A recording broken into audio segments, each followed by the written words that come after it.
Welcome to New York's #2 sports show.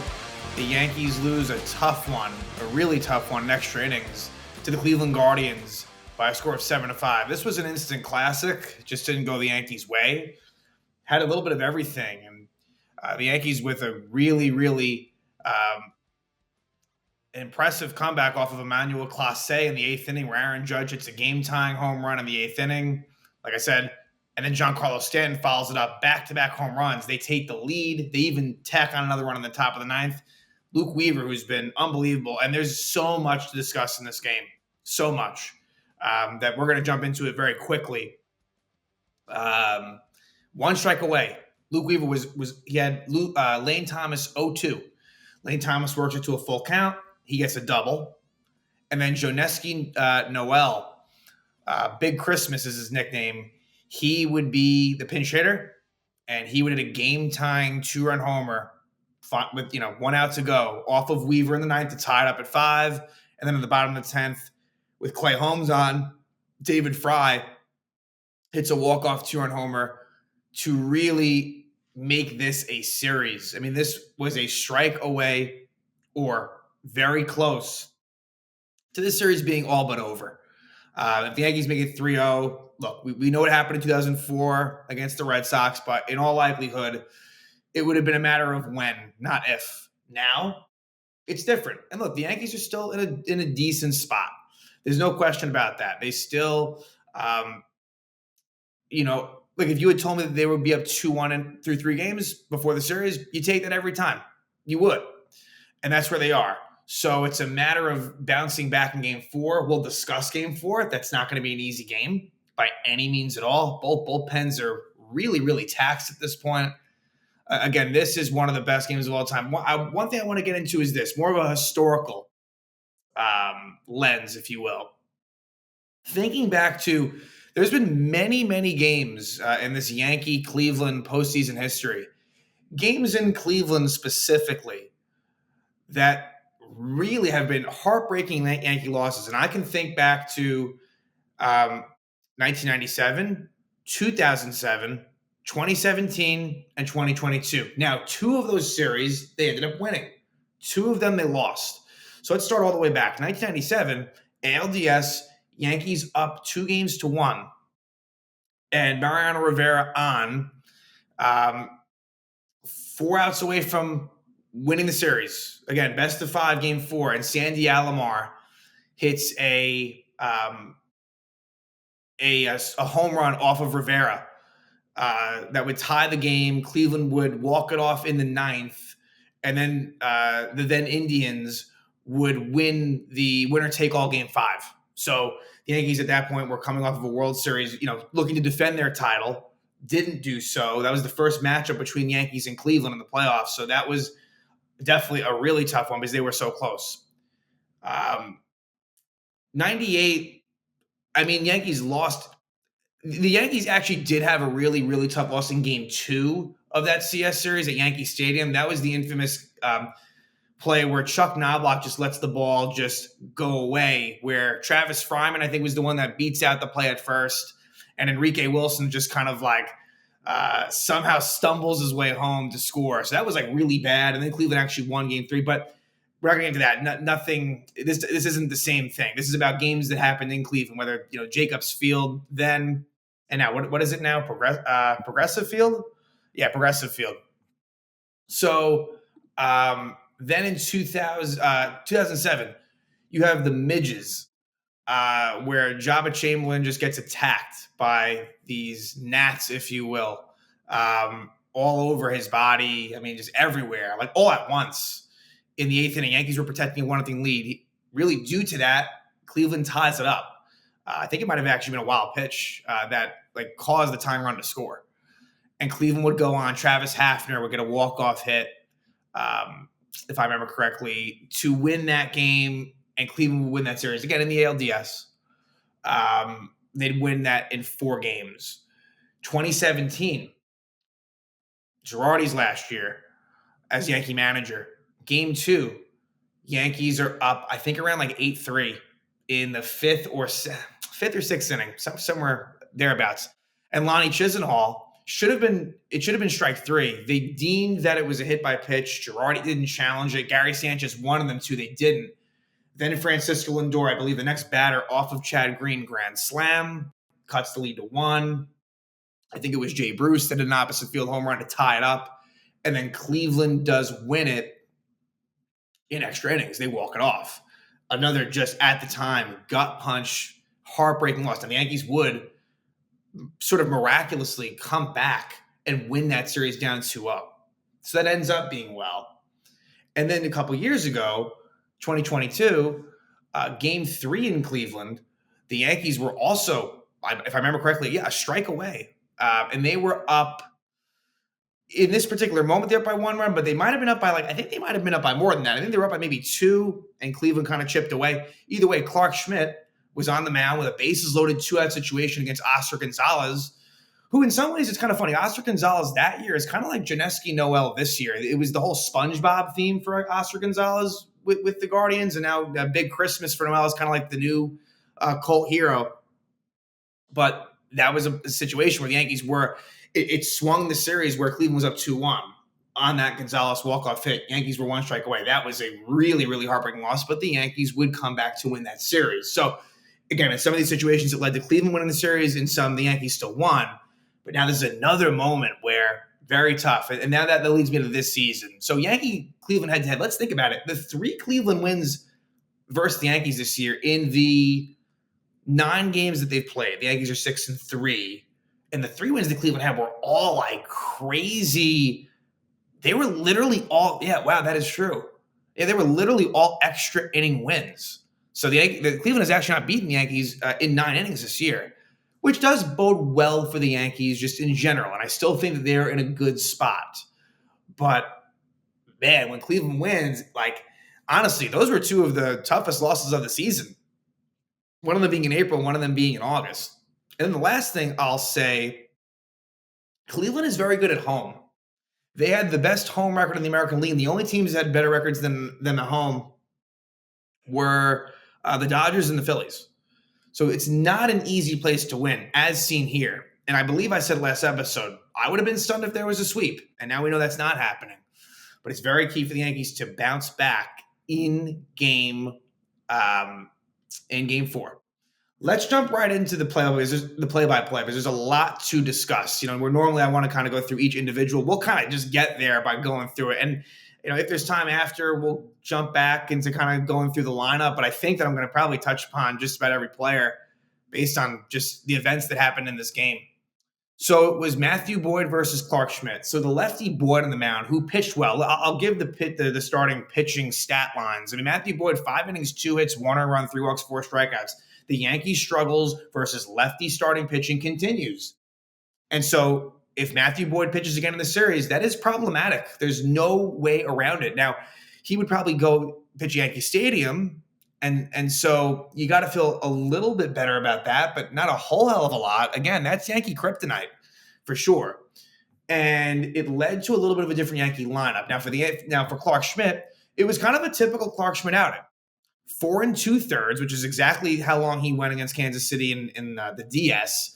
4 2/3, 5 hits, 2 earned runs, 2 walks, 2 strikeouts. It really wasn't a great outing for Schmidt, but he does what he does. He keeps Yankees in the game. And honestly, if you told me I wish he would have went further, but only allowing 2 runs, not bad. So let's see here. Yankees make a couple of lineup changes, and I wouldn't have done it. Now let's discuss both of them. And the thing is the players that didn't start, there's a lot of negatives that are coming that are coming from me to them too. So let's start with the catcher position. And Giancarlo Stanton moves up to the 4th spot, which makes complete sense against the lefty especially. Makes total sense. So we're not even going to go deep into that. Jose Trevino is in for Austin Wells. Now, Austin Wells has been absolutely horrific offensively. But the thing is that, and this is my concern, teams are going to run on Trevino. And that is what happened. The Guardians had 3 steals off of Trevino. Now, some blame goes to the pitcher who didn't, in that situation. It's not all on Trevino. But yeah, 3 steals. That wasn't happening when Wells was behind the plate. So that's the ironic thing here is you think of Austin Wells, okay, coming up, this offensive catcher. You think of Jose Trevino, defensive. The ironic thing is that for defensive purposes, it is more ideal for Wells to be in there. Now Wells, he pinch hit and he looks really bad. There's no defending it anymore. Like he's looked bad for over a month, well over a month. But Trevino, who actually did have an RBI single, he did. And so, like, that was a definite positive. He also made a really, really, really bad base running play, which we'll get to after he got that single, which was bad. So at the end of the day, like, I wouldn't have done it. That one to me, makes a little bit more sense to me. Like, that one I can understand. Now, and then at first base, they sit Rizzo and play John Birdie. Now, here are my thoughts there. First off, and here's where I'm actually going to talk negatively about the person that I'm trying to somewhat defend, if you stick with me. So Rizzo actually comes in the game and looks fucking horrific defensively. He came in as a defensive replacement in the 8th inning and makes a bad play in the 8th and a bad play in the 9th. The one in the 9th actually didn't really cost him. The one in the 8th, we'll talk about it, kind of ends up having like long-term effects, which I'll explain.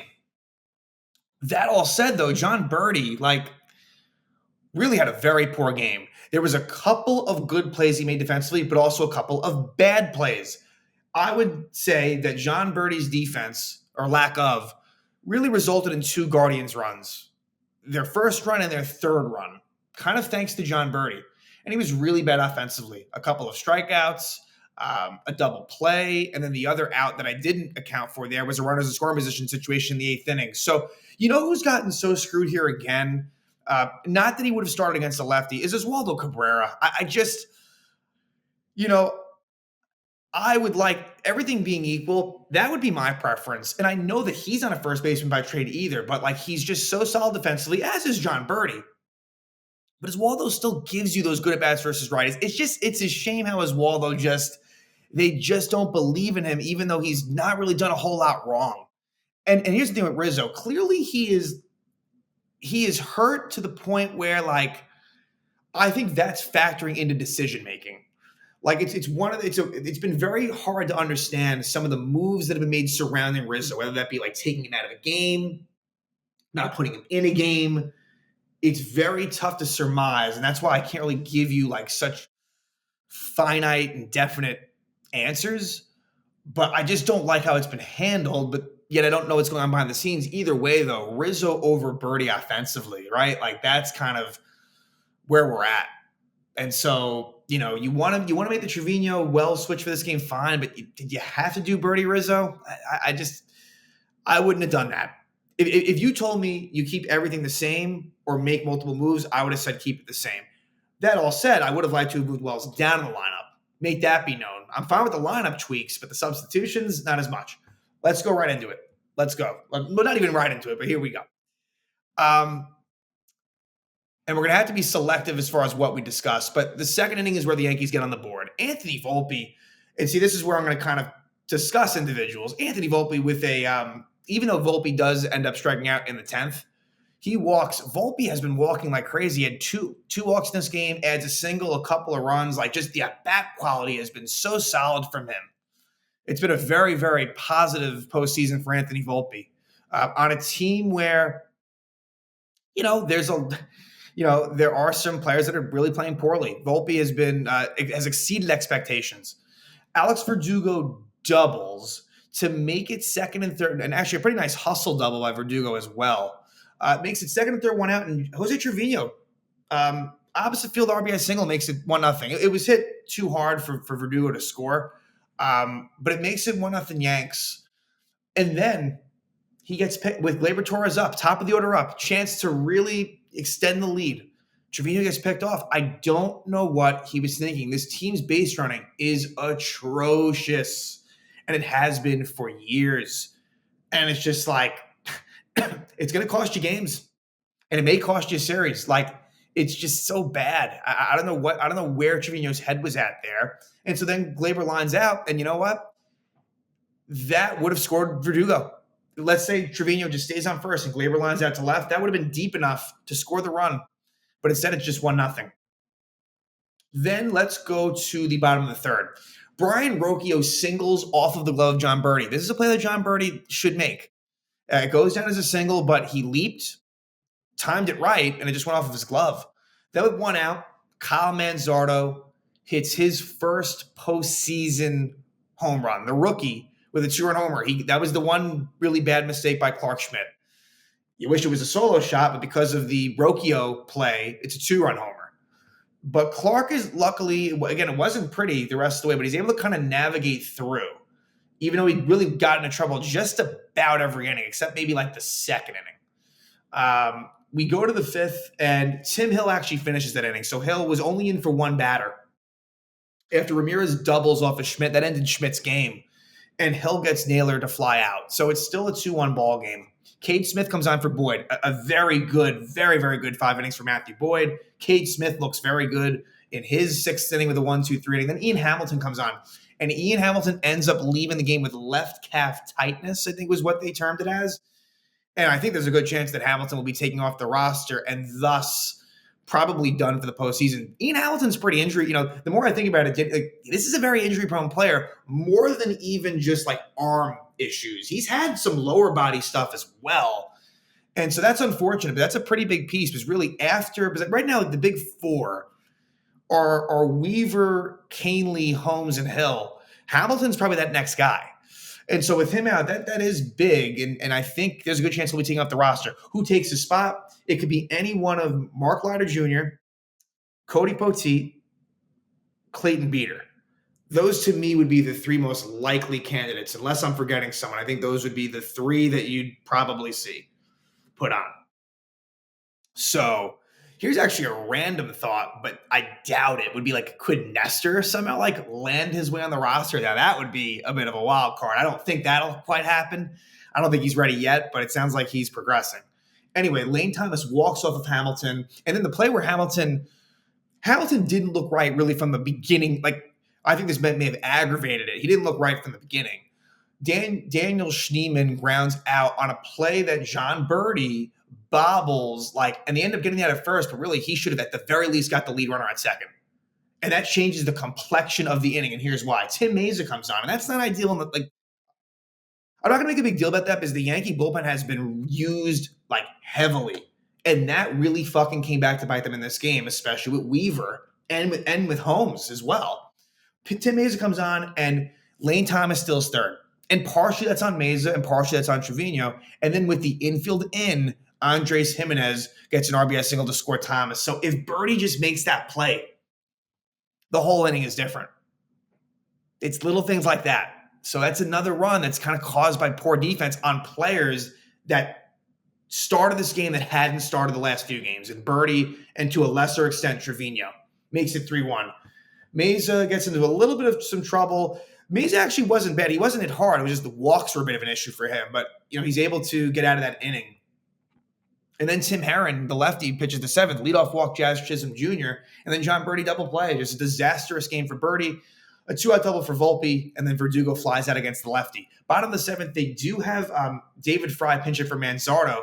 And Mesa walks David Fry. Kind of surprised once they pinch hit Fry for Manzardo with Tommy Canely warming up. I'm surprised they didn't go to Canely. Canely then comes on, and he would allow a walk, but he got 3 out, with 2 out, but he got 3 outs. Tommy Canely, really good job by him. He was he was the most. I'm not going to count Tim Hill's 1 out. Canely was the best reliever of the bunch. Really wasn't hit hard.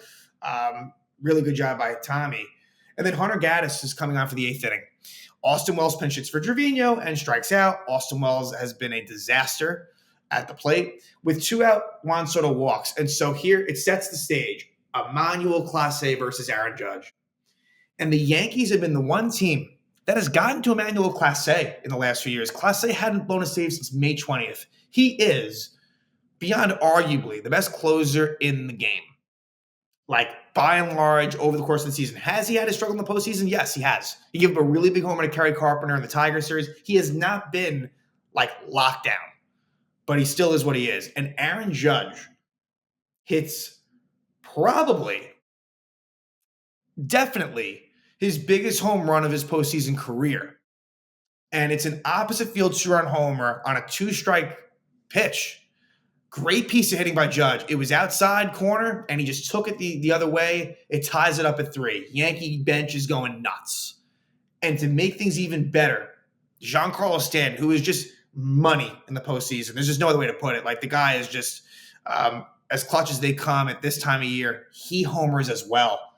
His third homer of the postseason for Stanton makes it 4-3. Yankee bench is even going nuttier.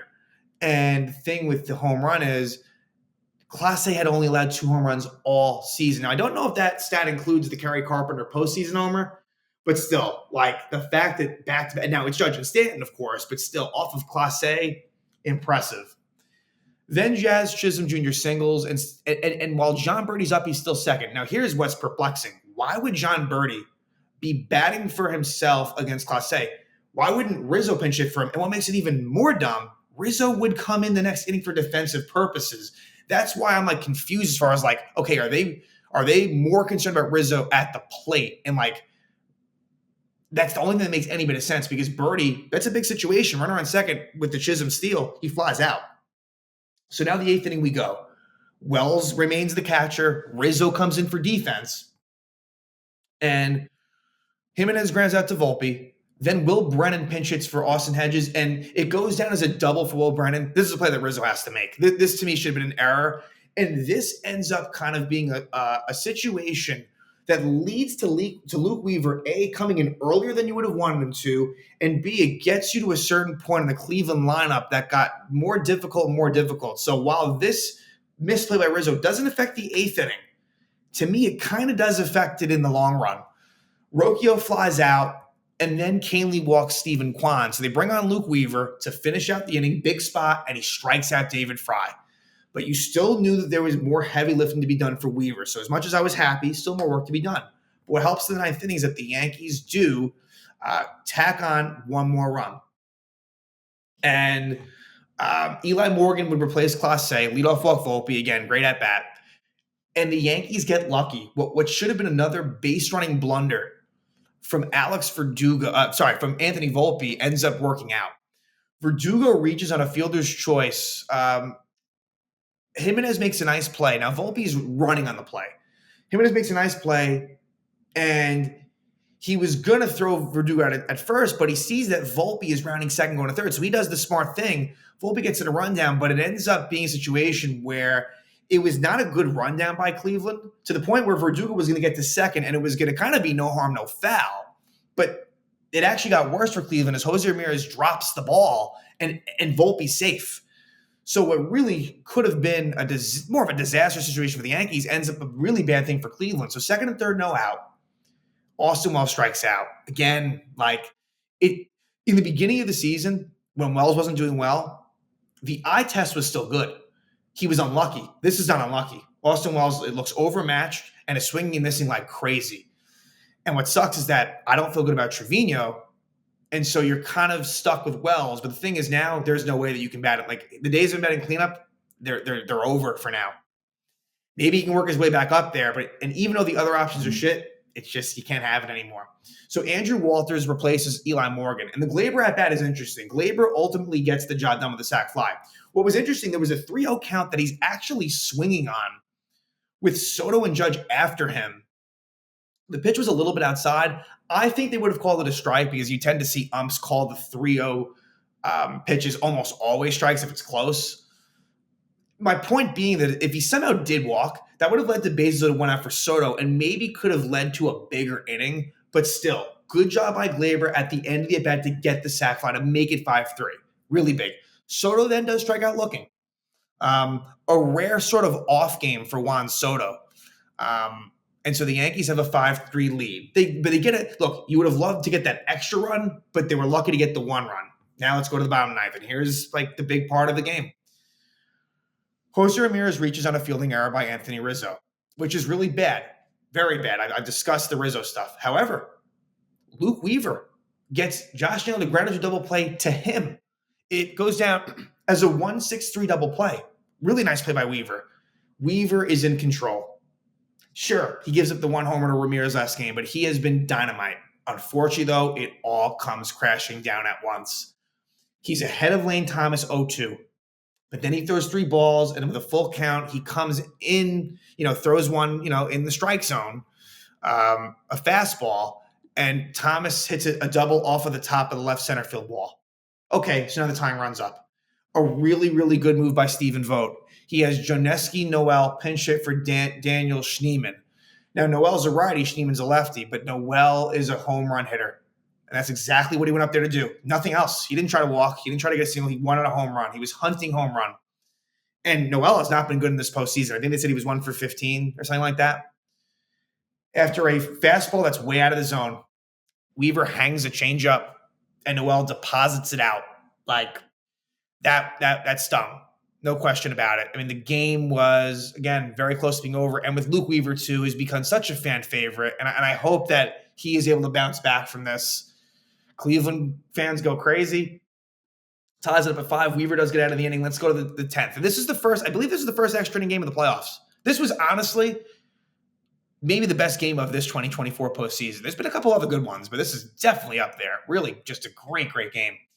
Pedro Avila comes on. Now, he wasn't on the ALDS roster. Like, keep that in mind. He was someone that was pretty regularly used in the regular season, but he is more of a lower leverage pitcher, but he's able to get the job done. He gets Judge to strike out, then Stanton walks. They pinch run Dominguez for Stanton. And then Andres Jimenez makes an unbelievable play where Chisholm hits a ground ball that looked like it was going to go through, and if it did, it was going to be at least first and third, 1 out. Not only does Jimenez get to the ball, but he makes the out. Like, it was one thing getting there, but he actually was able to then fire to first and get Chisholm, who's got speed, out. Then they intentionally walk Rizzo with a runner on second and 2 out, and at the time for me, I'm thinking, all right, Volpe, he's been putting up good at bats, but it was the right move by Stephen Vogt as Volpe strikes out. So we go to the bottom of the 10th, and it's Clay Holmes. And the interesting thing with Clay Holmes, who also, with Luke Weaver, we can talk about overuse. With Clay Holmes, we can talk about overuse as well. And with Clay, the funny thing here is that it just, again, kind of does show that he's a lot better in the 5th, 6th, 7th, maybe 8th. But you put him in that 9th or 10th inning, it just doesn't seem to work out. Say what you will, but it doesn't.